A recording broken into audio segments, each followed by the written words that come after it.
what she wanted to be. She said, baby, can't you see? I wanna be famous, a star of the screen, but you can do something in between. Baby, you can drive my car. Yes, I'm gonna be a star. Baby, you can drive my car, and baby, I love you. I told that girl that my prospects were good, and she said, baby, it's understood. Working for peanuts is all very fine, but I can show you a better time. Baby, you can drive my car. Yes, I'm gonna be a star.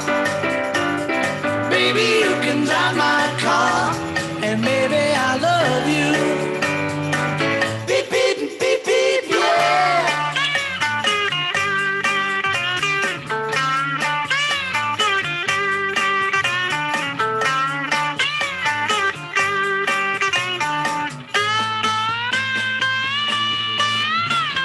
Baby, you can drive my car. Yes, I'm gonna be a star. Baby, you can drive my car, and baby, I love you. I told that girl I could start right away. When she said, listen, babe, I got something to say. I got no car and it's breaking my heart, but I found a driver and that's a start. Baby, you can drive my car. Yes, I'm gonna be a star. Baby, you can drive my car, and baby, I love you. Beep, beep, beep, beep, yeah. Beep, beep, beep, beep, yeah. Beep, beep, beep, beep, yeah. Beep, beep, beep, beep, yeah.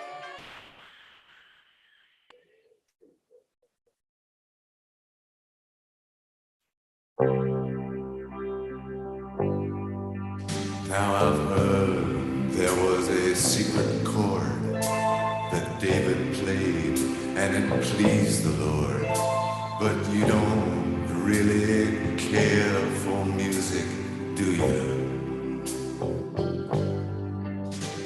It goes like this: the fourth, the fifth, the minor fall, the major lift, the baffled king composing hallelujah.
couldn't feel, so I tried to touch.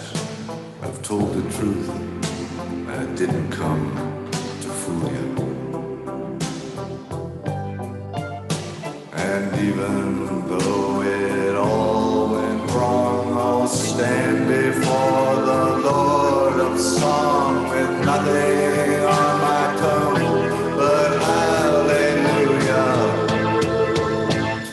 Hallelujah. Hallelujah.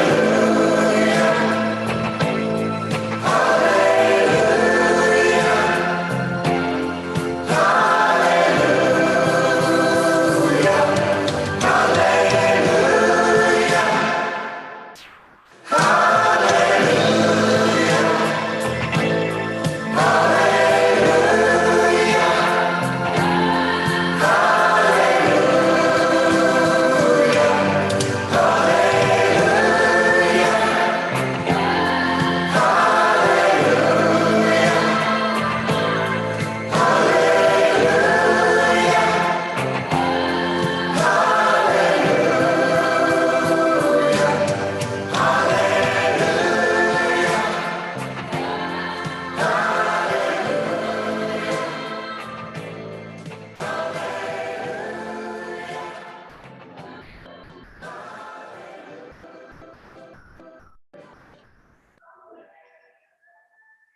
Baby, I'ma want you. Baby, I'ma need you. You're the only one I care enough to hurt about. Maybe I'm a crazy, but I just can't live without your loving and affection, giving me direction, like a guiding light to help me through my darkest hour. Lately I'm a-praying that you'll always be a-staying beside me. Used to be my life was just emotions passing by, feeling all the while I never really knowing why.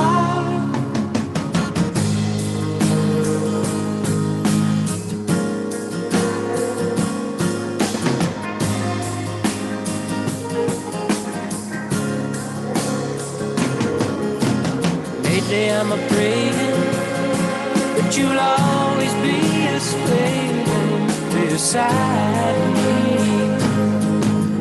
Used to be my life was just emotions passing by. Then you came along and made me laugh and made me cry. You taught me why. Baby, I'ma want you. Baby, I'ma need you. Oh, it took so long to find you, baby. Baby, I'ma want you. Baby, I'ma need you.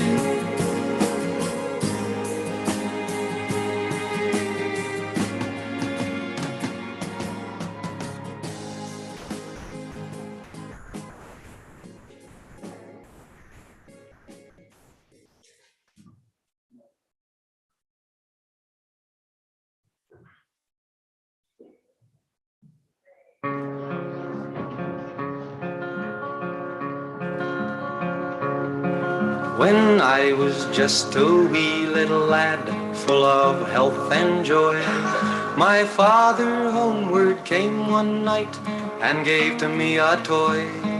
A wonder to behold it was, with many colors bright. The moment I laid eyes on it, it became my heart's delight. It went zip when it moved and pop when it stopped, brrr when it stood still. I never knew just what it was, and I guess I never will. The first time that I picked it up, I had a big surprise, for right on its bottom were two big buttons that looked like big green eyes. I first pushed one and then the other, then I twisted its lid. When I set it down again, this is what it did. It went zip when it moved and bop when it stopped, when it stood still. I never knew just what it was, and I guess I never will. It first marched left and then marched right, then marched under a chair. And when I looked where it had gone, it wasn't even there. I started to cry and my daddy laughed, for he knew that I would find. When I turned around to my marvelous toy, chugging from behind, it went zip when it moved and bop when it stopped, when it stood still. I never knew just what it was, and I guess I never will. Well, the years have gone by too quickly, it seems. I have my own little boy, and yesterday I gave to him a marvelous little toy. His eyes nearly popped right out of his head. He gave a squeal of glee. Neither one of us knows just what it is, but he loves it just like me. It still goes when it moves and pop when it stops, when it stands still. I never knew just what it was, and I guess I never will.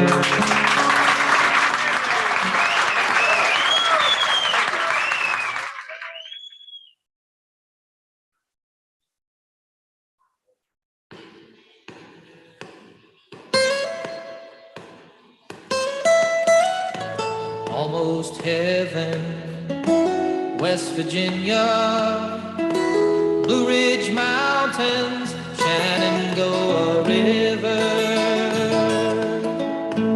Life is old there, older than the trees, younger than the mountains, growing like a breeze. Country roads, take me home to the place I belong, West Virginia, Mountain Mama, take me home, country roads. All my memories gather round her, miner's lady, stranger to blue water. Dusty, painted on the sky, misty taste of moonshine, teardrop in my eye. Country roads, take me home to the place I belong, West Virginia, Mountain Mama, take me home, country roads. I hear her voice in the morning hour. She calls me. The radio reminds me of my home far away. And driving down the road, I get a feeling that I should have been home yesterday. Yesterday, country roads, take me home to the place I belong, West Virginia, Mountain Mama, take me home, country roads, country roads, take me home to the place I belong, West Virginia, Mountain Mama, take me home, country roads, take me home, country roads, take me home, country roads.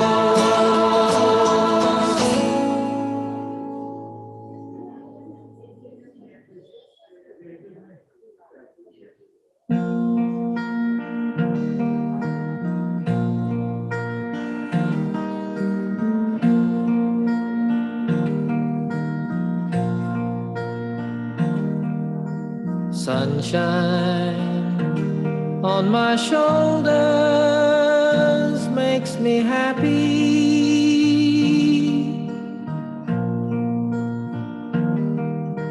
Sunshine in my eyes can make me cry.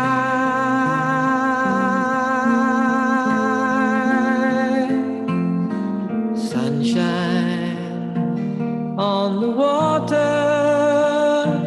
looks so lovely.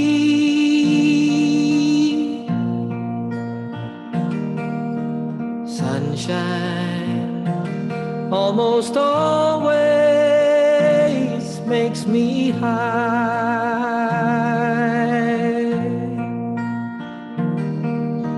If I had a day that I could give you,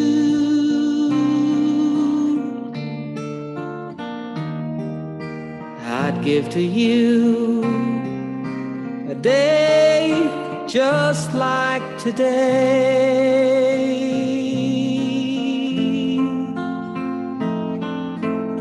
If I had a song that I could sing for you,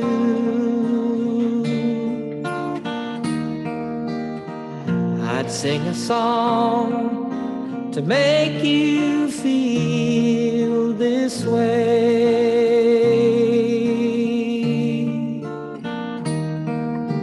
Sunshine on my shoulders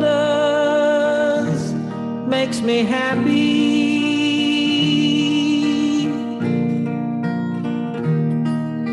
Sunshine in my eyes can make me cry.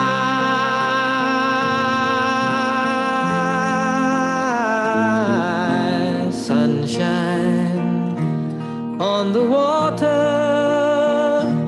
looks so lovely.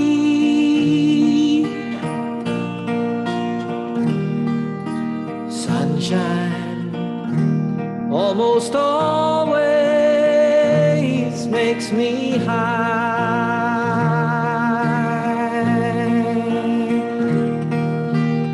If I had a tale that I could tell you,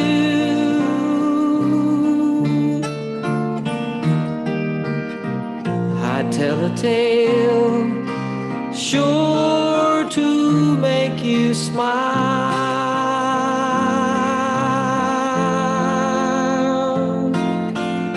If I had a wish that I could wish for you,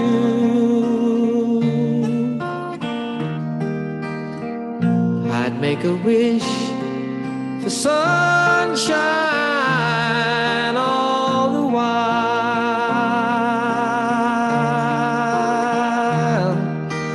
Sunshine on my shoulders makes me happy.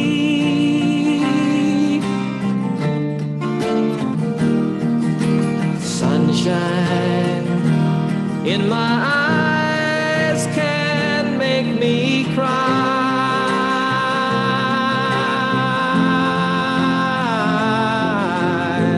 Sunshine on the water looks so lovely.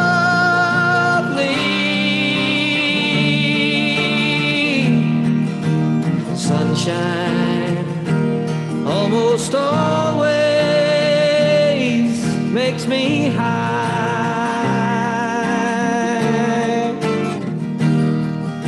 Sunshine almost all the time makes me high.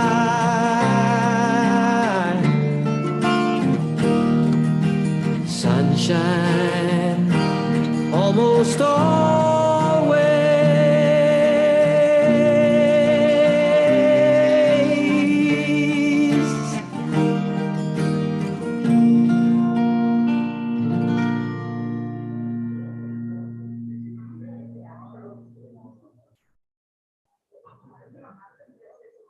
It's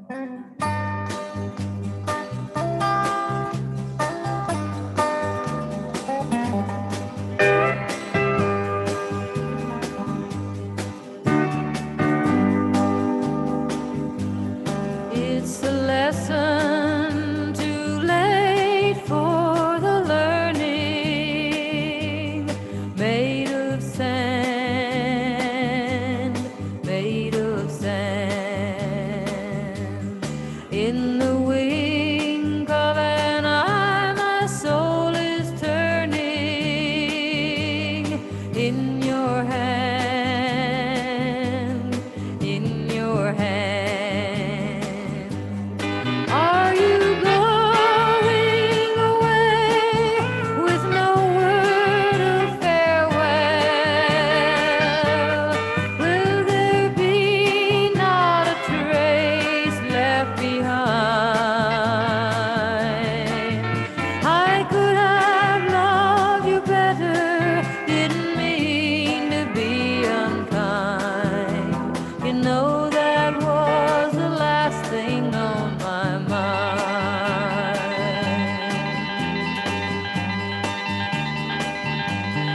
You had reasons aplenty for going.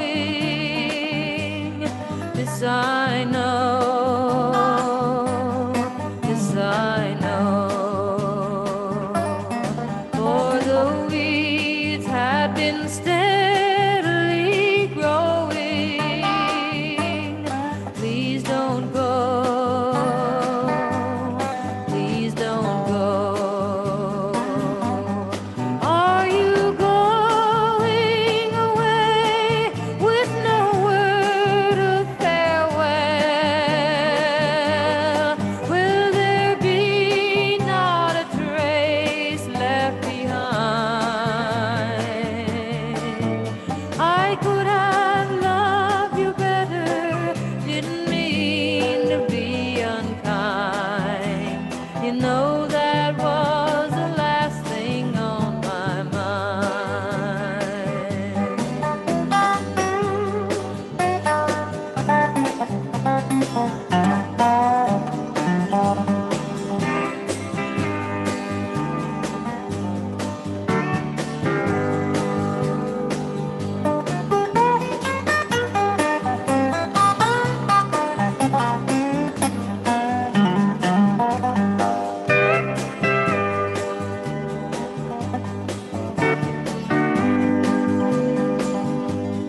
As I lie on my bed in the morning, without you, without you, every song in my breast dies of mourning. Without you, without you. Are you going away with no word of farewell?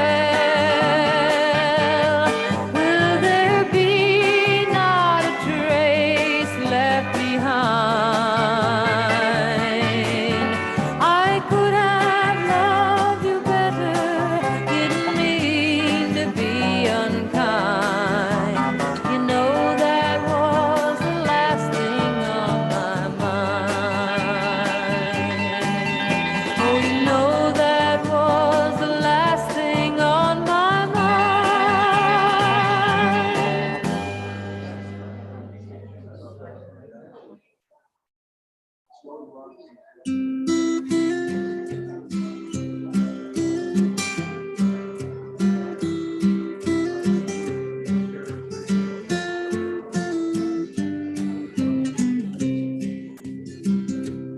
If I needed you, would you come to me? Would you come to me for to ease my pain? If you needed me, I would come to you. I would swim the sea for to ease your pain.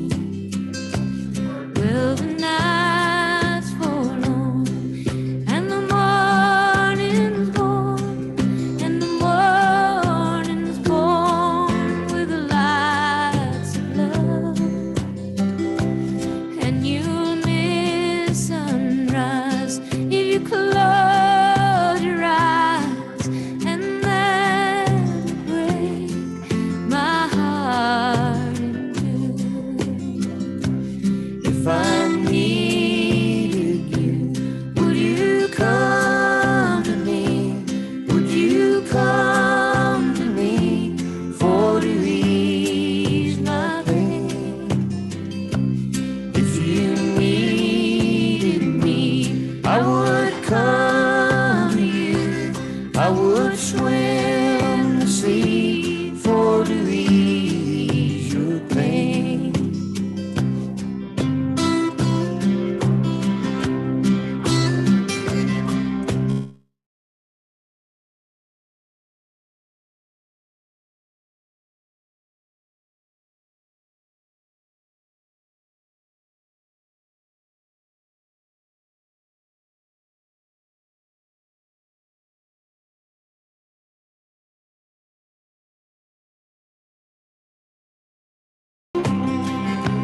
Baby's with me now, since I showed her how to lay her lid.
Let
me just write it down. Hold on a second.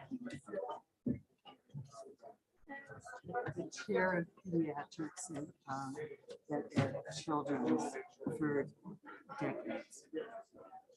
And So he's reading for dear- Steve. Yeah, dear friend. Okay. I want him to tell you who he is, Okay. so you can. His wife has Alzheimer's.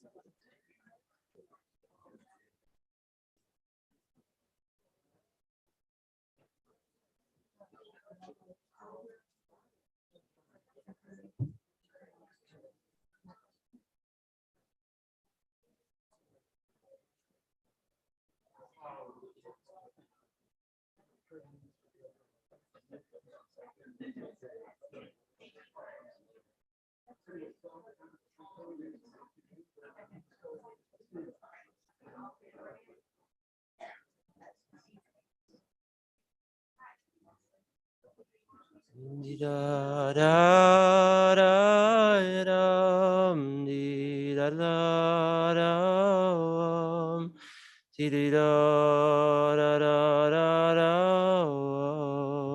dum, dee da da da dum, dee da da dum, dee da da da da da dum. Dee da dum, dee da na da na na na na dum. Dee da da dum, dee da na dee da na.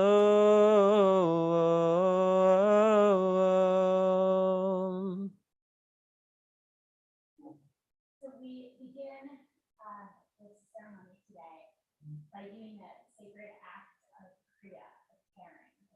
Traditionally, at the time of a death, we would tear our clothes when a loved one had died to symbolize the tear that we feel in our hearts, the tear that means. And so today there's a custom of tearing a piece of clothing as well as we begin a funeral. And also of tearing a ribbon that we can wear for the whole of Shiva. There's a custom to take it off on Shabbat, but to put it back for the remaining days, the 7 days of Shiva. And it's a symbol of that tear, and it's a symbol for anybody who sees us that you are in mourning and that you're in a different space in this time and in this place. So the blessing that we say is over truth. We say a blessing that Dayan and that. And I like to think of this blessing as being said to acknowledge the truth by which your husband and your father and your brother lived. He was a person who had tremendous gifts that he gave to this world, he gave to your family. And I know that there will be so many days for many, many years to come when you recall those gifts and when you call him and you recall the truth that he cemented his life on, that he lived by, and the truth that he passed on.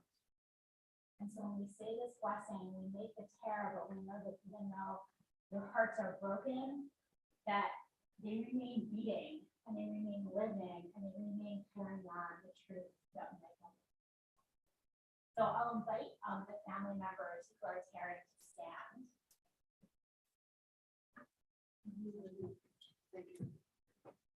And I invite you to, some folks are tearing a ribbon and a piece of clothing, and some with the ribbon.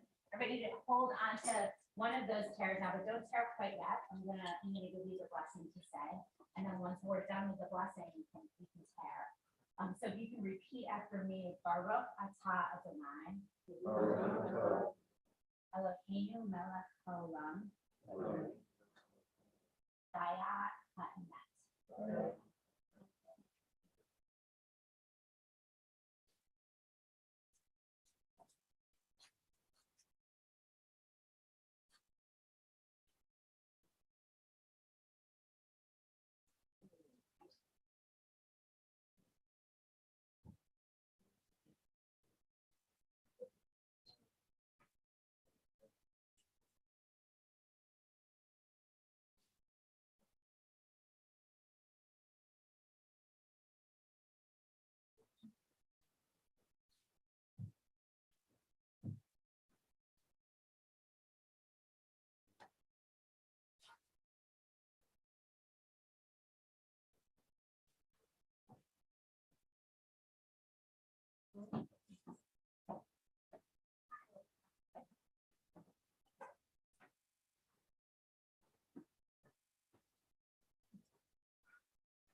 Compassionate, brilliant, humble, devoted, generous, a Renaissance man, a joker, an in charge kind of guy, curious, honest, a teacher and a humanitarian, always striving, approachable, but opinionated, but not judgmental, imaginative, a mover and a shaker, creative, driven, empathetic, loving. Michael Kappy was an extraordinary man who lived a remarkable life. I have to tell you, I didn't get to know him during his lifetime, but I truly wish that I did. Through the process of speaking to Michael's family, I have gotten to know him. He blessed so many people with his compassion, with his friendship, and with his brilliance. And he too was blessed with family and with friends who simply adored him and have tremendous capacity to articulate who he was and how he had an impact on their world. We will hear from some of those very special people today. Michael is remembered by so many who loved him. His beloved wife, Peggy, his sons, Doug and Greg, and daughter-in-law, Alice, his brother, David, and sister, Ellen, and brother-in-law, Joe, his brother-in-law, Jay, and sister-in-law, Martha, and his grandchildren, Samantha, Summer, and Leo. We will begin this morning with the recitation of Psalm 23. We recite Psalms traditionally at a funeral as a way of connecting Michael's life, his years on this earth, with the lineage and the history of the Jewish people. Michael was a person who loved history, who understood its meaning and its relevance, and understood what needed, the stories that were important that needed to be passed on to the next generation. By singing a psalm, Psalm 23, at his funeral today, we connect him to the fabric of the Jewish people. We also are aware in reciting this psalm that even though we are so deeply sad and mournful today, that our hearts, as I said earlier, are still beating, and that our lives are still open for wonder and renewal.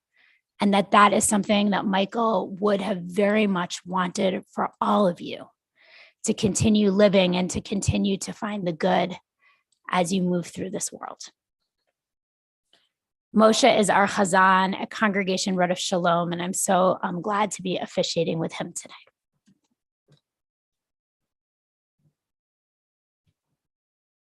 Mizmor leDavid, Adonai Eloi lo echsar, V'hinot asher yarabitzeini, Al mei menuchot yenaleini. Nafshi yeshovev, Nafshi yeshovev, Yancheni v'magdei tzedek leman shemo, Gam ki eilech Begeitz amavet lo hoirara ki ata imadi shivtecha umishantecha Shivtecha umishantecha Ema yenachamuni Eitaroch lefanai shulchan Eitaroch lefanai shulchan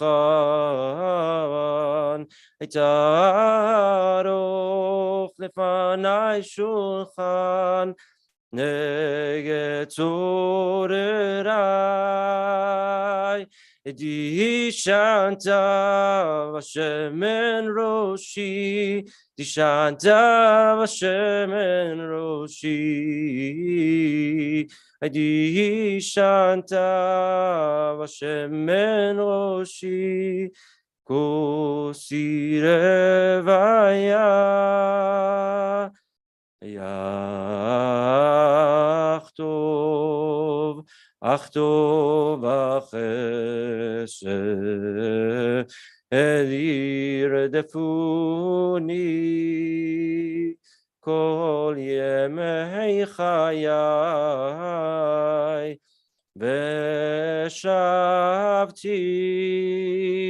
Veshavti bebeit Adonai,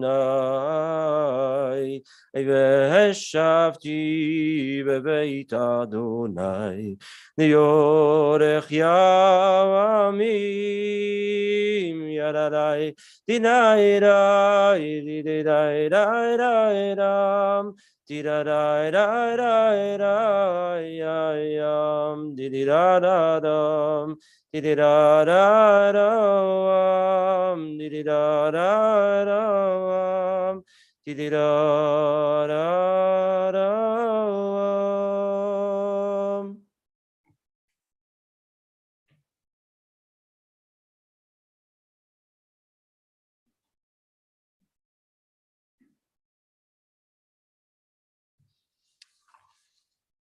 We will now hear from a number of family and friends who loved Michael and have stories and memories to share. So I'll invite Ellen to come up first to share.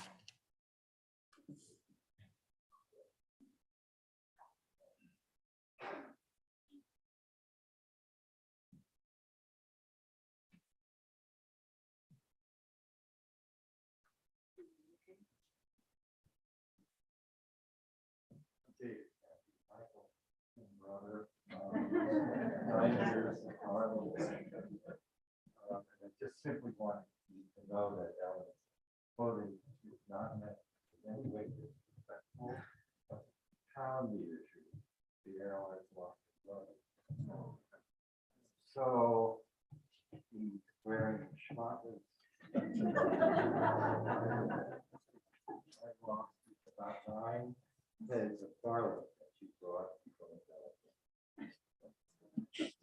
David. As if things couldn't get worse. Right, thanks. Thank you, David. This mic is on? Okay. So I'm Michael's sister, his kid sister. I don't know if I can get through this without tears, but I'll try. With Michael's passing, I feel like a part of me has been taken away. He endured his last months with such amazing bravery and stoicism. Michael was driven by both science and morality. He had an unyielding moral commitment to bettering the lives of children and had a brilliant intelligence and intellectual curiosity. His hero, as probably many of you know, was Albert Einstein.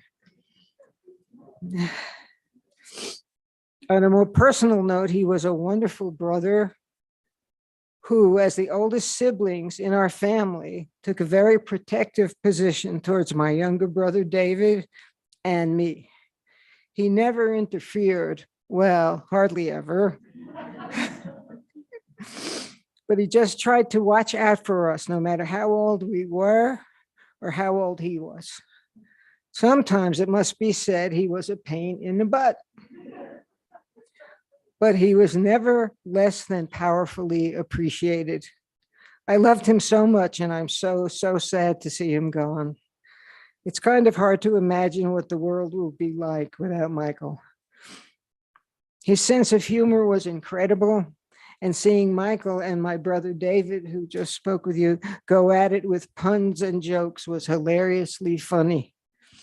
Michael had two wonderful sons, Douglas and Gregory, and had three wonderful grandkids, Doug's daughter, Samantha, where are you, Sammy? That gorgeous lady sitting among us today, and Summer, and Greg's son, Leo, that super handsome guy. His full name is Leo Michael Kappy. I loved how when Leo was born and continuing for years thereafter, Michael recorded Leo's growth on a growth chart. See, they know not everybody's grandpa is a pediatric endocrinologist. And he was thrilled so much by Leo's development. I think to the end of his life, he was recording Leo. Yeah. I learned a lot from my brother Michael. Whenever I would ask him a scientific question, he would get out a pencil and paper and start telling me all this complicated stuff right off the top of his head. I didn't understand most of it, but it was okay. Also, he gave a guest lecture in my bioethics course at UC Santa Cruz several years ago, and that too was very impressive. I was very proud of him. There's one story about our young childhood that I love to tell. Our grandparents, my father's parents, owned a candy store, and they got lots of change from the kids who bought candy. And every time at the end of a visit, our grandma Goldie would give us a bag of coins, pennies, nickels, and dimes. Invariably, Michael was 3 years older than me. Michael would give me the pretty copper colored ones.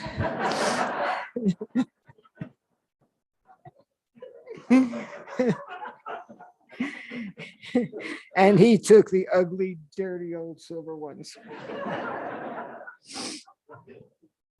I was onto him, but I didn't care. After all, the con man was my beloved Michael. At another time, many years later, there was an incident where I thought Michael was not at all happy with me. I must have shown disappointment in my voice because Michael asked me what was wrong. I said, "I think you don't love me." And he replied, "Of course I love you. I've loved you since the day you were born." That conversation still brings tears to my eyes. Bon voyage, my beloved brother. We will miss you. Thank you.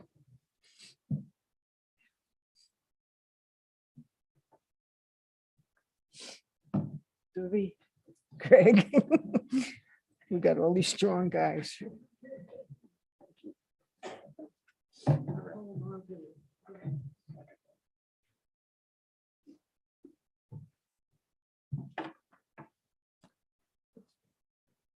Our next speaker this morning will be Michael's colleague, Doug, who will be reading a piece that was written by Michael's colleague and dear friend, Steve Berman.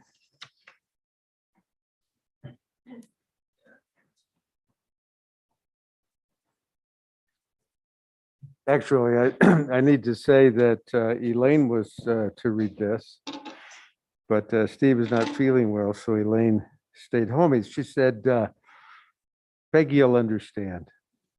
And I said, Peggy is the standard unit of understanding. Of course she'll understand. So these are Steve's words. Mike was a giant. I can read them better if I can see them, so I'll do this. Mike was a giant in academic pediatrics, an insightful, highly regarded clinician, an accomplished scholar who co-edited many editions of the world's most used pediatric endocrinology textbook, and a gracious and supportive mentor of numerous medical students, pediatric residents, and endocrinology fellows. Mike loved teaching, and he looked for every opportunity to interact with learners, whether running the medical student pediatric club or supervising fellows. Mike was a very close friend. He was my chief resident for the first 2 weeks of my internship in 1971, and we spent a lot of time together when he started his private practice in Commerce City. Those who knew Mike knew how he could be very irreverent. You never knew what he was going to say. We went on bike outings, but exercise was not really his thing. He preferred to use his biochemistry PhD in the kitchen. With some other friends, we formed a chicken cookbook cooking club that met monthly, then weekly on a rotating basis. Everyone looked forward to Mike's month. Mike's menu expanded beyond chicken. Everyone's favorite was cioppino and Caesar salad with homemade dressing. Mike could not make it financially in Commerce City since his practice was almost 100% Medicaid and uninsured. So he went back to Johns Hopkins to do his endocrinology fellowship, then spent time at the University of Florida before moving to Phoenix Children's Hospital as director of medical education.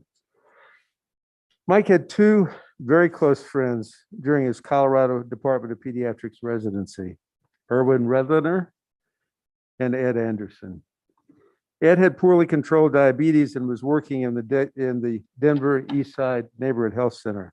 When he died, Mike wanted to honor Ed and also have an opportunity to celebrate his life with friends. He started the Ed Anderson Days at Phoenix Children's and invited Ron Gotlin, Erwin Redliner, David Kaplan, and myself and others to participate. These gatherings meant a lot to Mike. In Arizona, Mike honed his photography skills. He loved going to Sedona and the canyons to capture their incredible beauty. Every year he would send friends a calendar with his photographs. When Mike returned to Denver to direct the endocrinology section, he kept up his love for photography. Whenever he returned from a trip, Iceland or Latin America, he would gift friends a framed picture. I placed mine in my office or home. Mike held an Einstein birthday celebration for 40 to 60 of his closest friends. 40 to 60 of his closest friends. But we're talking about Mike, okay? 40 to, this is not inaccurate, by the way. 40 to 60 of his closest friends every year. Between the main meal and dessert, everyone would read a favorite, different Einstein quote, and Mike always had a creative photo of Einstein on the cake. I would just like to share some of the wonderful times Elaine and I had with Peggy and Mike. We had an incredible long weekend on Cannon Beach, Oregon, drinking wine on the beach with cheese and crackers and watching the moon come up over the horizon. Mike brought a boxed wine. He was a practical man, Mike. Brought a boxed wine in his suitcase, as well as the cheese and crackers. We loved visiting their home on a plateau overlooking the Dallas Divide near Telluride, as well as their home in Silverthorne. Mike got tickets for Aspen's Food and Wine Festival from the father of a patient, and we had incredible times exploring the exhibits, going to lectures, and eating and drinking. Mike and Peggy loved coming to Aspen and staying in a special room at the Meadows or at a Hyatt timeshare.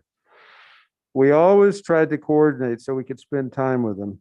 Whenever possible, Doug and Ann Jones would join us. These last few years have been difficult for Mike. Fortunately, Peggy has always been there with her unconditional love and support. I'll add my comment. One of the last comments that Mike made to me when we were together this summer about Peggy, he said, Peggy didn't really sign up for this. And I thought, yeah, she did. Despite being in severe pain from his arthritis, Mike was always upbeat when we spoke on the phone or I visited. My last visit was about a month ago, and I could tell that he was putting his affairs in order. He gave me a picture to give to Doug Jones and a gift card to the restaurant Fruition that we never got to use because of COVID with Doug and Ann. The evening before he died in the hospital, I was talking with Peggy. It was clear that he didn't have much longer to live, and his boys and sister were coming to town to be with him. I wanted to tell him that it was okay to accept his passing, but I just couldn't say it that way. Peggy put the phone to his ear and I said, Mike, it is fine for you to make your own decisions about further medical treatment. I love you like a brother. Heard him grunt out my name. Mike, you had a wonderful, rich life that helped so many. We will miss you greatly.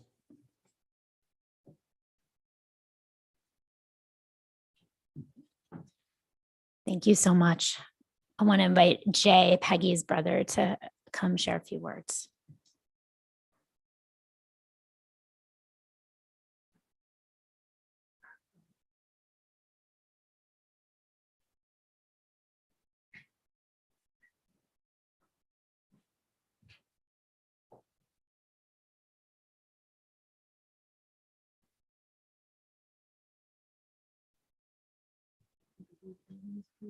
Sure.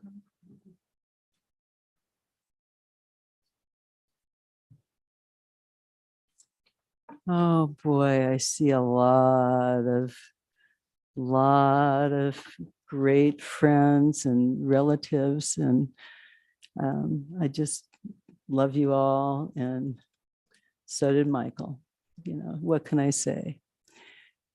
Fortunately, so many people have said it all for me, and I came prepared, sort of, with a few things that I wanted to read from other people, some of which have already been said, and some of which I know others can still say, because I think I only have I have one letter that I do want to read from Erwin Redliner that I think says a lot, as they all do, and all the condolences and all the cards and all the kind words. I mean, this is, Michael gets every bit of it. And so do we.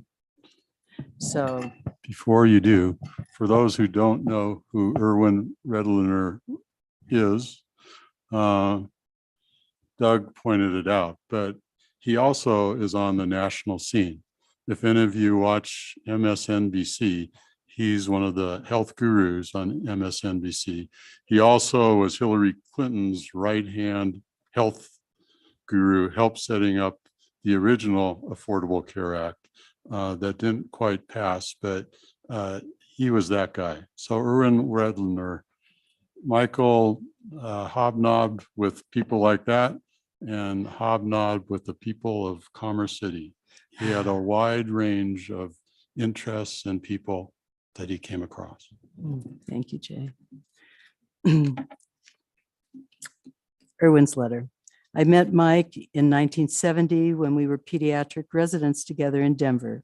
He was always a gifted, caring doctor and an activist who believed in and fought for justice for children who lived in poverty or were in socially marginalized communities.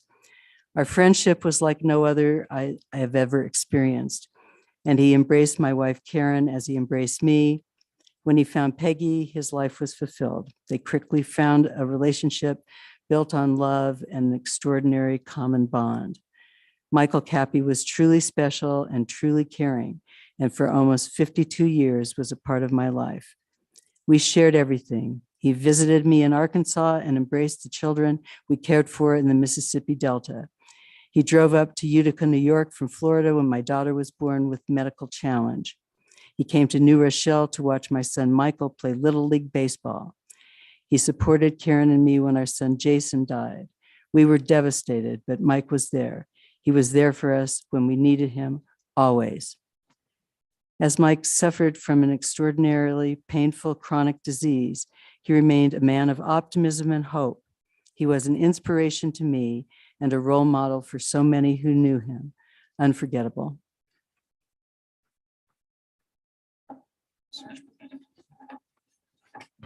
Ooh, that was a good landing. Hi, I'm Jay Markson, Peggy's proud brother. Just a few random thoughts about Michael. I know he'd want to celebrate the people from Children's Hospital in the room today, the silent heroes, I think he'd call them. There's so many of you here, and I know you've known him even longer than me, but it's a tribute to him and to our family that you're all here. Michael accepted me into his family. He never called me Jay. My name was brother from the get-go. And he welcomed all of our family. Epsteins are here, Kozaches are here. We felt like we were part of the Kappy family. So thank you, Michael. What I remember most about Michael are not so much the accolades and honors that he received. I think he received every possible honor that Children's Hospital could possibly bestow upon him. That was all wonderful. But I remember Michael more on the personal side. It was my parents' 50th wedding anniversary, and they sponsored a cruise for us in Alaska. And part of that, when the cruise was over, we took the train to Denali. But on the way back from Denali to Anchorage, it was a long, long train ride. We'd seen all the grizzlies, we'd seen all the eagles. We were ready to get back, but you know, we had a long train ride. Michael pulls out a deck of cards. My children, Harris and Jack at the time, were 10 and 12, and he proceeds for the next at least several hours to teach them the fine art of poker. Was it Texas Hold'em, 5-card draw, 7-card stud? I don't exactly remember. I don't remember who won all the toothpicks, but that is what I remember most about Michael Kappy. He was just able to relate. Thank you, Michael Kappy.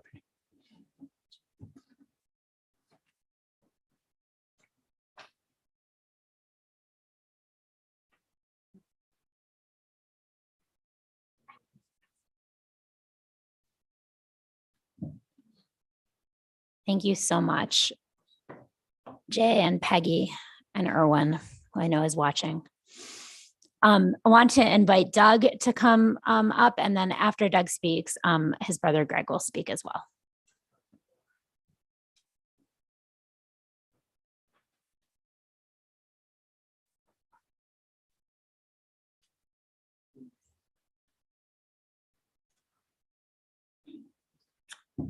Hello, everyone. Thank you for coming. I recognize the majority of you guys. So I'm Doug Kappy. I'm Michael's firstborn, and I'm going to kind of give you guys a glimpse about the man behind the curtain, what he was like to be a father. And so in 1972, he got divorced from my mother, and I was 8, Greg was 6, and he had us every other weekend. And he always created phenomenal events for Greg and I. We would have contests like arts and crafts contests, skiing contests, and each one of us was always a winner. He would pick one guy to win for style, one guy for presentation. So he kind of taught us, you know, and the other neat thing that he did is he created this thing called the Family Football League, the FFL. And so what it was is it was him versus Greg and I, and he would hike the ball to himself and throw it over us, run around us and catch it and score a touchdown. Right? But then he always made it fair to where sometimes he accidentally dropped the ball. And as we got older, we started beating him a lot. So in 1979, Greg and I actually moved to Baltimore to live with him full time. And he was working at Johns Hopkins at the time. And it was great to have a father figure in our life full time. And he taught us everything, you know, that a father would do. We had a huge passion for cooking. Okay. He always said, cooking is like doing science, but then you get to eat the data. And the three things that he taught us to cook is a proper omelet, which seems easy, but when you're a kid, you don't know what you're doing. This is going to get a laugh out of you guys.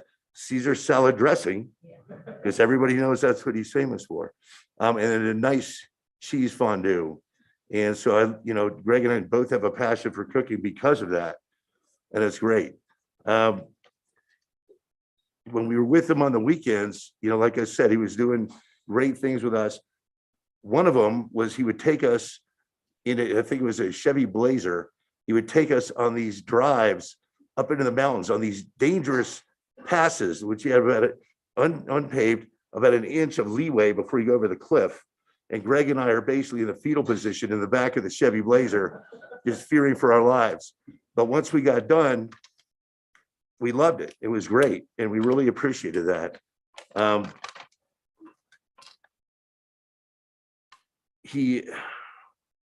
I can't say enough about him. I mean, really, we learned so much from him.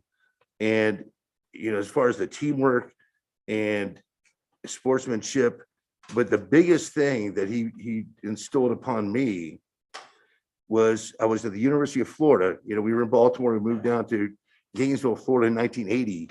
He was working for Shands at the time. I was a sophomore and I didn't know what I wanted to do with my life. And he said, you know what? He said, here's three things. If you find something you're passionate about and you're good at, and you can make a living, then you win. There was never any pressure for us to become doctors. And he just instilled those morals in us. And watching him work, I mean, obviously the guy had a work ethic like nobody else with all the business accomplishments that he did, his medical accolades, but he still had time to be a phenomenal photographer. He had so many things that he did, and he fit it into a small time frame, and it really instilled a work ethic. And he was really loved by many. When he had his retirement party, he literally had families coming from 4 hours away just to pay homage to him, and it really shows you what he was all about.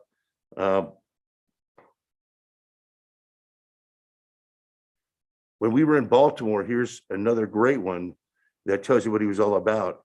In 1979, it was Thanksgiving, and he had a bunch of fellows from all over the world that had nowhere to go, and he invited them over for Thanksgiving dinner, and they were from all over the world, so he had them wear their native garb to our meal. It was probably 15 people, and it just showed that he really cared about everybody. It wasn't about any kind of ethnicity. He embraced diversity, and he just had a huge heart to invite people into our home to share the holidays. And as far as he had great love for Greg and I, great love for Leo, Samantha, and Summer. And I'll leave you with this. I mean, I had the pleasure of, during the last 6 months, I lived right next door to him. I saw him every day. And it was great to spend that amount of time with him, because normally I would just see him twice a year. And the other thing is he was a cinemaphobe. He loved movies. He could name any actor. And he and I spent 6 months every day watching movies. And he used to have these big almanacs that were that thick. Like, oh, I'm going to look up this actor. And then we introduced him to the world of Google. And so you don't have to do all that. And he and I would go back and forth, just naming the actors that were in these movies, or, hey, that guy's son was in this movie. And it was a phenomenal time. And he was in so much pain those 6 months, but he stayed positive. His mind was still a steel trap. His body failed him. And he still is entertaining his friends, his great friends. Many of you are out here right now. He entertained many people, even the day after Thanksgiving. He had people coming over. And then the next week, unfortunately, was the week where things kind of headed south. But it just shows what kind of person he is. And I learned so much from him, and I'm trying to emulate, things that he did. And he was very proud of Greg and I, even though we didn't become doctors. It's not all about that. It's all about leading people, developing people, and, having respect from people.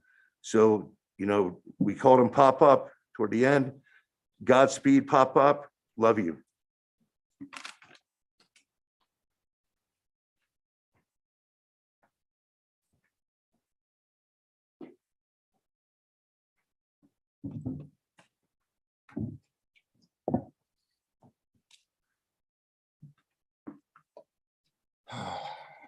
Morning, everyone.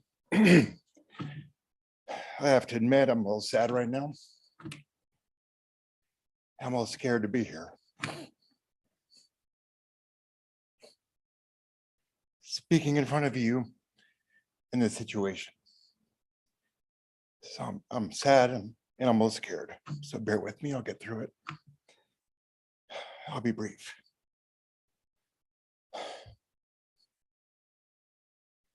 I could go on forever about the life lessons my dad taught me, but I'll share with you only a few that stand out more than others.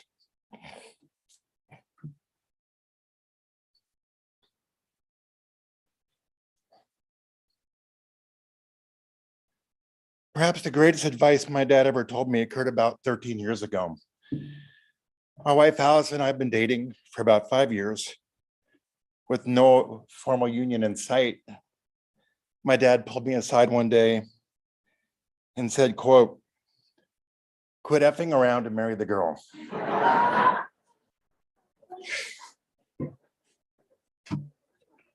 Sorry, I had to set you up for that. He told me to marry this girl, and so I did. She's right there. Thank you, Dad, for the best advice anyone ever gave me. I love you, Alice. And I'm so grateful to my dad and Peggy, whom my dad loved so much, for supporting our relationship from its beginning until now and into the years ahead. As my dad's loving spirit will live with me, Alice, and our son Leo, forever.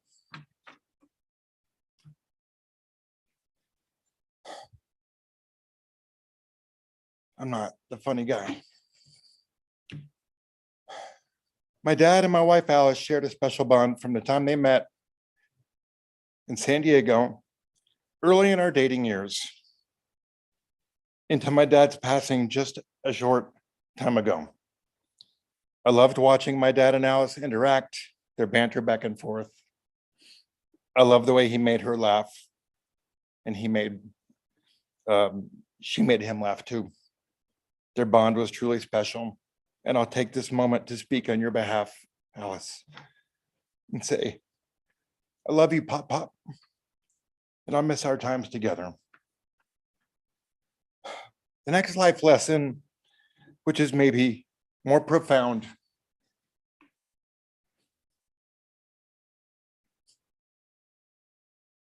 isn't something my dad said, it's something that he showed. something he showed us all in his final days.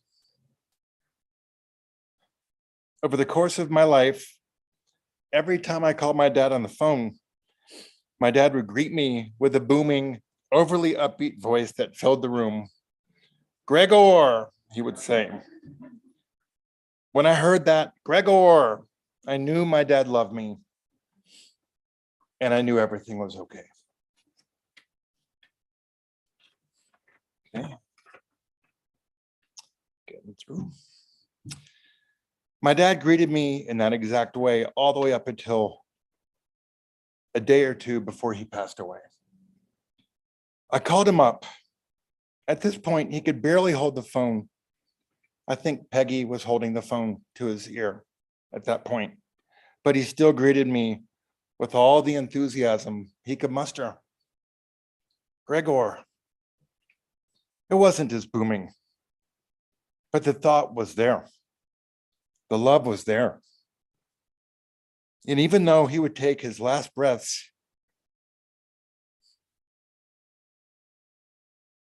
not soon after, his upbeat manner signaled to me that his spirits were high, that I needn't worry. When Alice and I told our son Leo that his pop-pop had passed away, Leo said he was shocked. I'm shocked too. We all are. I mean, looking back, I guess we shouldn't have been so surprised. After all, his decline had been steady for quite some time. I've been thinking a lot about this. When someone is dying, aren't they supposed to be scared? Aren't they supposed to be sad? I'm sure my dad was both of those things, but he'd never let us know it with the way he met these challenges. And maybe that's the lesson here.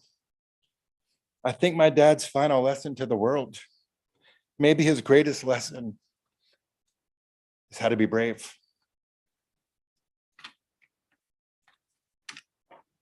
Forgive me if I use this as a teachable moment. I think my dad would approve. Leo, bravery means you're scared of doing something and you do it anyway. Like I said, I'm a little scared and nervous to be here. Thank you, Dad, for giving me the courage to do this. If Pop-Pop can go through what he did with such poise, humor, and grace, Leo, you should be able to smash life's fears, big and small, with equal gusto. We all should. So you see,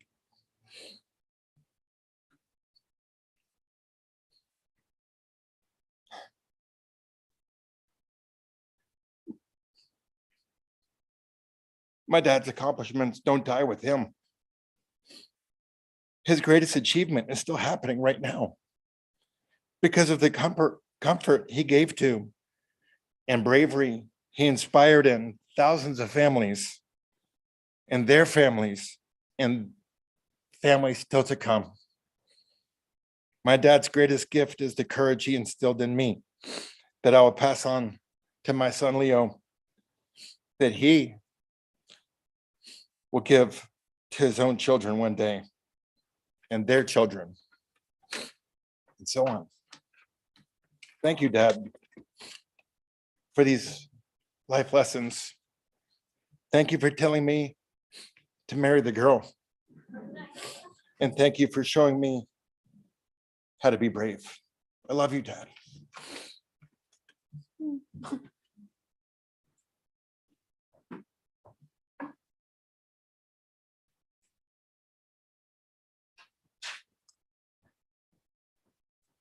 Thank you so much for those absolutely beautiful, gorgeous words from so many. So I'm going to share the eulogy that I wrote. There is going to be some repetition. You might have noticed I wrote some little notes during, but I think Michael might appreciate that too, because as we learn, we don't really learn things the first time we hear it, right?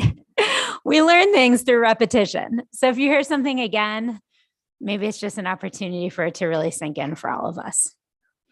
Michael Kappy was born in Brooklyn, New York in 1940. The year was 5700 on the Hebrew calendar, a date that he always remembered. He was the firstborn, followed by his sister Ellen and his brother David. The family moved to Levittown, and that's where the kids were raised. He went to Hebrew school and to Yiddish school as a boy. Michael's dad owned a travel agency, and his grandfather owned a candy shop, a kid's dream. Michael was always a leader, a soccer player and on the wrestling team, a writer for the school newspaper. He loved music, and he was actually part of an a cappella group in high school. Now, interestingly, Eleanor Greenwich, is that how you pronounce her last name? Greenwich, yeah, okay. Eleanor Greenwich, who is a famous singer, right? She was actually in Michael's high school class, and she was in the other music group. Now, her music group got asked to play and to sing at all of the high school dances. But Michael's group, Michael's a cappella group, they're the ones that went to sing at the nursing homes and the hospitals. Clearly, early on, he already knew the importance of mental and emotional health and the importance of being present for those who were sick. In May of 1956, when Michael was just 16, he himself was hospitalized with a rare and threatening condition. He had what he would come to refer to as his first death, leaving his body and floating above and watching the doctors resuscitate him. He was placed in what was called an iron lung, a totally confined space. And he kept himself going through his brain's ability to continue to think and to grasp ideas, to be creative inside of his head. He listened to music. He was completely paralyzed and on a resuscitator. And after months of rehab, he fully recovered. He received his high school diploma and a number of awards while he was in the hospital. And then he headed to Johns Hopkins University. While Michael was already known for his brilliance and his compassion and other talents, he was not yet known for being particularly organized. While in college, he spent some time living with his uncle David in Greenwich Village in Manhattan. And during that time, David introduced him to a mentor who Michael credited with teaching him organizational skills that stayed with him for the rest of his life, evidenced by how he cared for his patients, how he cared for his children, his teaching and his research, and also the many binders that exist in his home, all meticulously documenting his life. While in college, Michael made lifelong friends. Upon finishing, he was accepted to medical school at the University of Wisconsin, where he earned an MD and a PhD in biochemistry. During the summer before matriculating, he worked in Dr. Harlow's famous lab, making those stuffed monkeys for that famous experiment, providing monkeys with either the choice of soft, nurturing monkeys to hug or food from a wire monkey. Michael had created the soft monkeys, and he learned quickly that the monkeys preferred the soft touch, the love, than the food. Michael was a problem solver.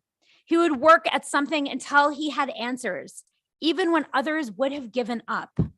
Michael loved research, and he liked all things that he could put his mind to, and he excelled. But more than numbers, Michael liked people. And so he knew he needed to work with people in the same room, talking and engaging and helping. He knew that needed to be his career. While in medical school, Michael met Hazel, and they married and started a family. Doug was born, and then Greg was born a few years later. Michael loved being a father, as the two of you spoke about so eloquently, and he loved each of you deeply. Money was tight, but Michael was also creative. So they were living in the dairy capital of America, Wisconsin, and margarine was outlawed. So in order to earn a little bit of extra money, what did Michael do? He would cross the border into Illinois, pick up some margarine, and bring it back for people. After finishing medical school, Michael and his family moved to Colorado, where he did his residency, becoming chief pediatric resident. He then began his career working with underserved people in a solo practice in Commerce City. He was really ahead of the times in medicine, even when he could barely afford to pay his staff. He knew that he needed to find the money to bring a social worker on staff because that was an intrinsic piece of the practice that he was creating, serving people and helping people physically and emotionally. They went hand in hand. And for these folks who were living in poverty and living and not being served 100%, he wanted to be the one who stepped in and served them as close to 100% as possible. His time in Commerce City kicked off a truly rock star career, including moves back to Tucson for a family practice residency, Baltimore to do a residency in endocrinology at Hopkins, and time working in Florida. After his divorce with Hazel, he met Marnie, and they remained married for 20 years. Throughout his career, Michael made dear, dear friends with fellow doctors, with nurses, and with parents of his patients. One of those doctors was his beloved friend, Erwin, who we heard about earlier, a friendship that spanned the decades and was characterized by the depth of connection and admiration and love. Michael was so devoted. He made house calls and he invited patients into his home. He gave his cell phone number to his patients and he told them to use it. He would take calls wherever he was and whenever they came in because his patients were his patients, not someone else's patients, his patients, and he was fully committed to them. Doug and Greg, you shared that this was inspiring for you. You learned what it meant to really love what you did through watching your father, to really have a passion for really caring for people. He would tell you, find something you are passionate about and make it your career. Michael clearly had done that, and he was proud to have 2 children who did that as well. Michael moved to Phoenix to build a children's hospital within St. Joseph's Hospital, creating and innovating and elevating the pediatric practice there. He started a special program for kids that lived in the hospital, and he named that after a patient who had died. He built a pediatric residency program. He began Native American cultural exchanges, created a teddy bear lobby, and started adoptive grandparents program, just to name a few of his innovations at this hospital. In his free time, he was a docent at the Heard Museum. He was interested in history and culture and art, and how all of these connected with people and communities and what it meant to truly be alive. Michael moved from Arizona to Colorado to work as the chief of pediatric endocrinology here at Children's Hospital. He loved to teach anybody and everybody, turning complex ideas into manageable and explainable information that those of us who didn't have a medical degree might be able to understand. He taught and he mentored many, many people throughout his career. Michael was not simply a doctor who cared about the body. He also cared about his patients' souls. He would make his patients plaques, honoring who they were. One of his patients, who he absolutely adored, Blake, got the plaque for courage. When Blake's sister graduated from nursing school, it was Michael who she wanted to walk across the stage with her. That was what it meant to really connect with his families. Another patient named Hayden suffered from Blau's disease, which destroyed his body, but this kid had such a level of intelligence, and this was something that Michael saw and honored. Hayden's family became dear, dear friends. When Michael retired, as was mentioned by Doug, families drove hours to be at the party. In recent days, Peggy, I know that you have received letters from tons of people, dozens of people who have told you, Michael changed my life. Such a profound legacy. In 1995, Michael met the love of his life, sitting right here in the front row, Peggy. So this is what happened. Peggy's friend, Corinne, am I pronouncing her name right? I just want to make sure. Is she here? Corrine, thank you. Now I'll say it correctly for the rest. Peggy's friend Corrine was a matchmaker in what Peggy calls the spiritual Jewish sense. She told Peggy, I want to have a get together for single people on November 19th. And Peggy, you responded that you would not be back from Chicago until November 20th. So Corinne changed the date to the 20th. Then Corinne realized that she had a problem. She was one person short for this gathering. Corinne didn't know Michael. However, she was soon to. One night, Michael was out planning to go see the sequel of the movie Smoke. He arrived at the movie theater a little bit early, so he wandered into an art opening. There he was talking to his friend Jim Arthur. Corinne was there at that opening, that's very same opening too, and she saw Jim, who she knew, and she saw him talking to Michael and figured that Michael must be single. And she thought to herself, I'm reading your mind, Corinne, that's a good man and tall, that's a good looking man and tall enough for Peggy. And he looks Jewish. She got his info from Jim and she invited Michael to the party.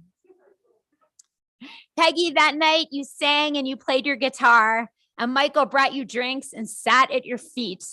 Corinne had all of her guests play a game that meant that they had to listen to each other, partners, and share information. And Peggy, you realized immediately that Michael was such a good listener. And this is such a deep value for you as a social worker. Then Michael met your parents and he made them a lamb dinner, even though his foot was broken. He was still at the stove cooking. And then when Peggy went to the bathroom, he told them that he planned to marry her. Peggy couldn't figure out why they were swooning and gushing over him when she came out of the bathroom. Michael's proposal was a bit unusual. He was going to a medical conference in Costa Rica, and Peggy took a week of extra vacation so she could go along with him. Peggy read a letter that he had written to the organizers of the conference in which he said, I will be bringing my fiance. And she thought, oh, I guess we're engaged. While in Costa Rica, Michael did what he loved to do. Use any connection he had to make people happy and to get people connected to the things that they loved. So he knew, Peggy, that you loved birds. So he contacted the famous Dr. Alexander Skutch and arranged an invitation to his bird conservatory. Peggy, you remember that Dr. Skutch himself met you at the gate. Michael just loved to do things that made people happy. Michael would say, we are standing on the shoulders of our advocates. His own family was deeply important to him. Michael always wore 2 rings, one that his mom gave to his dad, connecting him to his own personal history, his own personal family memories, and the other, the one that Peggy, his soul partner, gave to him. Michael had a twinkle in his eye. He was a person who had so many different talents. Whatever he was invested in, he excelled at. He didn't love to sit in meetings, but he sure loved to run a good meeting. He was an incredibly talented photographer, as folks have already said, and he gave away hundreds of his photographs to friends and family. His kids remember that he made an at-home dark room that he created himself. It was something that was really novel in those days and showed his commitment to his craft. He took classes and he won awards. And he met dear friends as well when he went in these photography expeditions. He liked to tell a story about going on one expedition that they would only allow amateurs to go on. They did not allow professional photographers into these sites. And Michael asked the teacher in the class that he was taking, so how are you able to tell the difference between an amateur and a professional photographer? And it seemed that the answer was you only had to look at their pictures, which would make one sort of scratch their head, because if you looked at Michael's pictures, they were probably just as good as a professional photographer. Michael would talk to all of the kids in the extended family at family gatherings. He was a fun adult who really seemed to care about what kids thought, how they felt, what they were engaged in. He told stories with drawings. And when you were hospitalized, he welcomed you home with his joyful sketches. He loved what was called the Fireplace of Truth. I don't think anybody mentioned this yet, did they? I don't think it was mentioned. Okay, so the Fireplace of Truth began on a family vacation, I believe, where the family would sit in front of the fireplace and they would tell their truth, totally engage in truthful conversation. And what that led to was the sofa of truth and the dining room table of truth. And I was actually sharing this with my family recently, like a couple of days ago. I was talking about, oh, this man was amazing. They had the fireplace of truth. And my kid said, I think we have the dining room table of truth. So we're carrying on his tradition, but this tradition of gathering and telling your truth and saying what needs to be said and being together and honoring that was so, so dear to him. He also loved to cook, which I know was already shared too. And he even won some awards. And I love this quote as well. It's like doing science, only you get to eat the data. He loved to host his famous Einstein dinners, taking place around Einstein's birthday.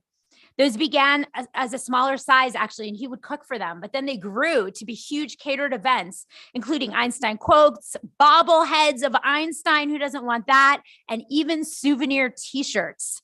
He loved history, and he collected autographed photographs of doctors in history that he had great respect for. He enjoyed music, particularly Joan Baez and John Denver. Peggy, he would sing to you. And you particularly remember him gently humming to you when you were sick and your blood pressure would go down to get it back up. He enjoyed crossword puzzles, competitive cribbage, and old movies. He was very well read and co-authored scholarly books of his own. He also authored his grandfather book for Leo, a treasured piece for Leo for you to understand the wealth of your family history. He was a fully devoted to child advocacy and causes that elevated children and children's well-being. He presented 700 lectures throughout his life, 700 lectures, which are documented because he is now so organized. And he received 42 awards, including the Children's Endocrine Department naming an education mentorship after him, the Jim Strain Award for Community Peds and Outreach, and the Career Teaching Scholars Award at the University of Colorado School of Medicine. But guess what the best award that he ever received was? It was the award that came from Doug and Greg, the Lifetime Fatherhood Achievement Award. Michael always had the energy for people. He adored his family. Peggy, you were truly the love of his life. And everybody who I have spoken to has said that needed to be said over and over again today. You were the love of his life. He adored you. And it is so easy to tell how much you adored him by just speaking to you about him. You light up, your heart explodes. It is so clear why people say that it was always Peggy and Michael. You were a team, you were a duo, you were deeply connected. He loved you, Greg and Doug and Alice, and he felt such a tremendous bond with you. And his grandchildren, Samantha, Leo, he had so much love for you. Samantha, he was so proud of the career that you are growing, a career that is built on passion. And Leo, he loved watching you grow and change and find your interests and talents. He was just disappointed that he couldn't continue to watch you grow and see the person who he knew you would become. Michael was diagnosed with rheumatoid arthritis, and despite the dire effects on his body, he just kept going. He had amazing aides. They were truly exceptional. He worked on projects with them, and he even even when he couldn't use his legs and his hands, he would direct them and they would help him accomplish his goals. They were there emotionally and physically for him. Peggy has expressed the immense gratitude that she felt, especially recalling times when Michael and the aides would let her sleep in. And she would wake up and she would find Michael and one of his beloved aides giggling about a current project together. Whether it was a binder or his Boujon plant project or any other pursuit, he was surrounded by grace, by love, and by humor. After Thanksgiving, it meant so much for Michael to be able to host his last tamale brunch. He couldn't walk, but he wanted to be able to have people over. He wanted to be able to host. He wanted to be able to be with his people. These last days, Michael heard from his loved ones on the phone. Even when he was not able to speak, he knew that you were there, hearing your voice, hearing your love on the phone. And Peggy, you sang to him. You sang to him the song, I Love You So, a song that Michael had sung to you so many times. You sang that to him, that very song, as he was transitioning. I know that in that moment, you were sharing the sweetness of your voice and also the sweetness of your heart.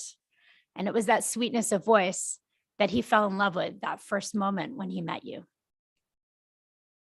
Michael was a light. He had such deep devotion to everything he did, and he continued to expand that light, just like the menorah that we are going to begin lighting tonight.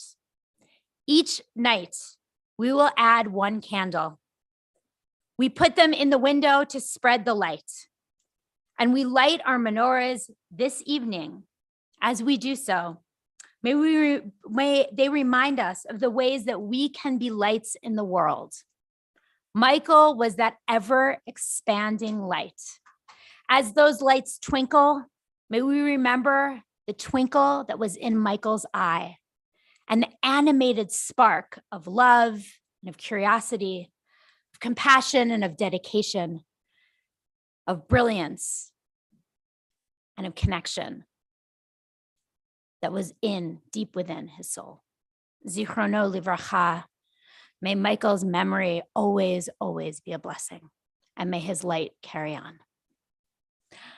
I'm going to invite Moshe now to lead us, and I invite you to sing along in Avinu Malkeinu before we say Al Malei Rachamim, which is the mourner's prayer. Michael loved Avinu Malkeinu. It was his favorite Jewish song. And so we're going to sing it through with the words and then just with the nigun as well today to connect with his spirituality and with our own spirituality. Again, if you know the words, please join in with Moshe, and then we'll move into Al Malei Rachamim.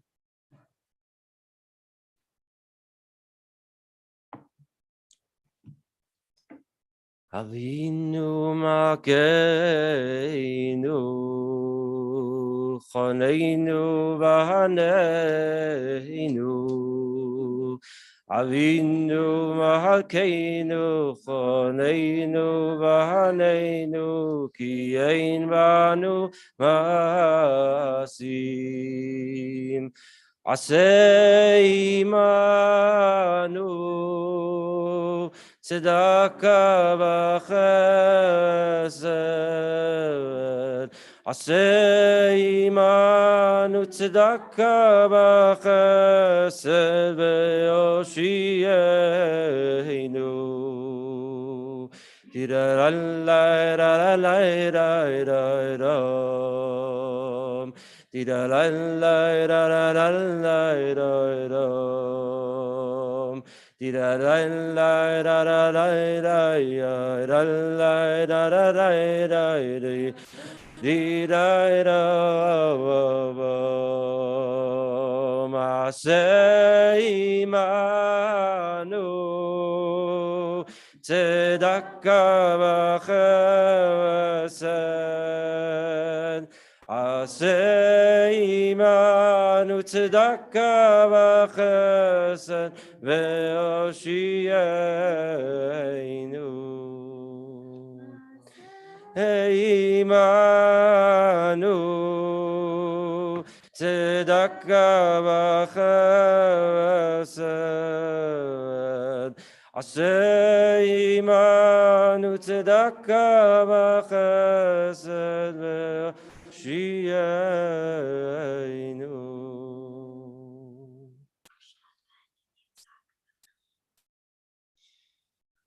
Il Malei Rachamim shochein b'amromim. Hamtzei menucha nechona tachat kanfei hashchina. B'ma'alot kedoshim u'teorim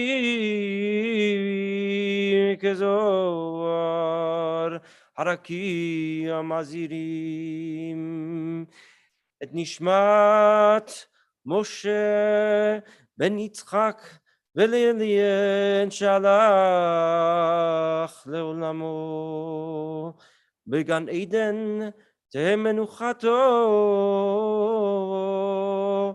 ענווה לרחמים, הסתירהו בסתר כנפיך לעולמים. וצרור בצרור החיים את נשמתו, אדוני הוא נחלתו, וינוח בשלום על משכבו, ונאמר אמן. Exalted, compassionate God, grant infinite rest in your sheltering presence among the holy and the pure, to the soul of Michael Kappy, to the soul of Moshe ben Yitzhak Lillian, who has gone to his final resting place. Merciful one, we ask that our loved one find perfect embrace, find perfect rest in your eternal embrace. May his soul be bound up in the bond of life. May he rest in peace. And we say together. Amen. This concludes our ceremony for today. Interment will follow at Fairmount Cemetery.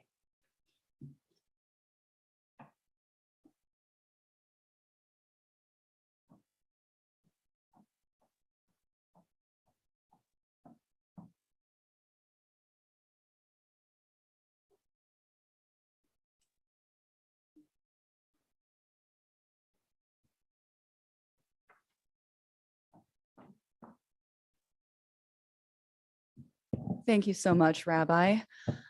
Just to reiterate, there is going to be a graveside following this at the Emmanuel section of Fairmount.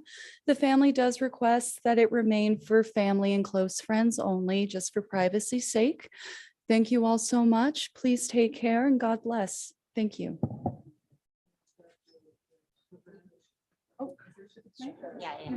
Yeah, so let me just give the information for Shiva as well. So Shiva will be at Peggy's residence in the party room in her building tonight, beginning at 3, from 3 to 6. There will be a minyan for the family to say Kaddish, a service at 5 o'clock, a short service. Tomorrow, Shiva will be at Peggy's apartment tomorrow night and Tuesday night, and it will be I forget, it's 5 to 7 this week, 5 to 7, and it will begin with our service at 5 o'clock.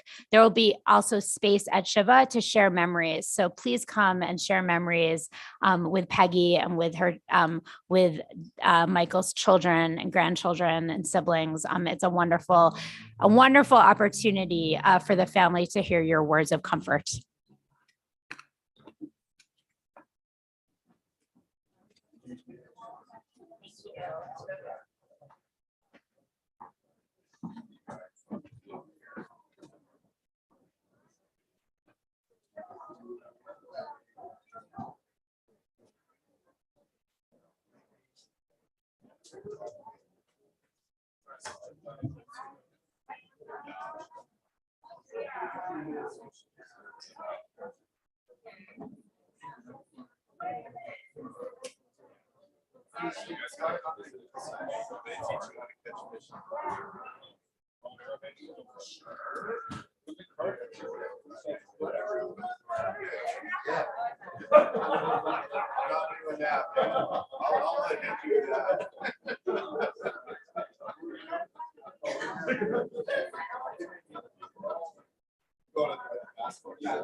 It was always that way.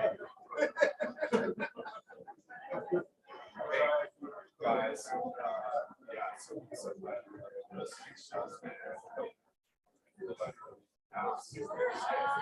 It's okay.